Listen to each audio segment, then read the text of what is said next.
Hi, I'm David Traversi, and this is part of our series called How to Sell Your Business. We're talking about managing the sales process, and this episode is entitled Pigs Get Fat, Hogs Get Slaughtered. In other words, this is an episode about greed. We can't tell you how many times in our investment banking careers we've seen companies try to get everything perfect in their own house before accessing the capital markets or pulling the trigger on a sale process, only to have the whole plan backfire when the market's correct and every potential investor runs for the exits like in a theater on fire.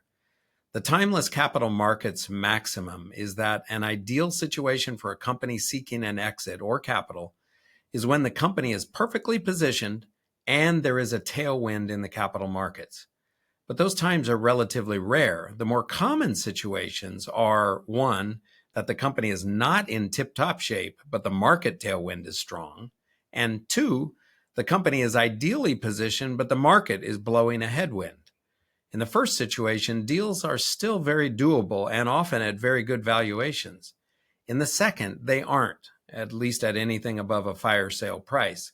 Every good investment banker is constantly advising companies to always work on improving the situation they can control, but don't let the lack of improvements keep them away from selling or financing, if that is what they want or need, when a market tailwind exists. We have intimate knowledge of a situation that is a perfect example. A fast-growing company in a highly fragmented but rapidly consolidating industry, one that was fueled by exciting disruptive technology that in turn drove the major disruption of many huge, well-established industry players. Well, this company entertained the idea of selling. Given the pace of consolidation and the high valuations accorded those companies with the best, most disruptive technology and market strategies, we advised them to immediately initiate a sales process that we estimated, based on market comparables, could produce a sales price of approximately $60 million and possibly as high as $90 million.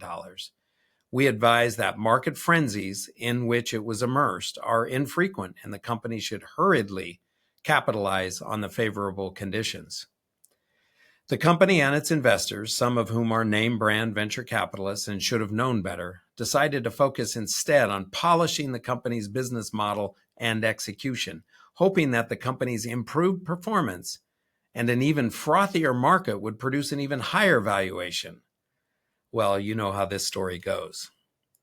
14 months later, the company finally initiated a sale process, but market conditions had changed dramatically.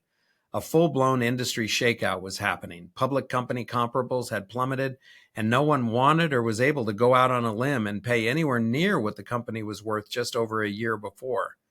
Granted, the company had become a much stronger company from both earnings and technical risk standpoints, but it was irrelevant to the market. The market headwind was strong, and a sale above $20 million became unlikely. The company ended up selling for just under $20 million, all because of its decision to wait and try for a 9-figure outcome when it easily had a $50 million exit in its reach.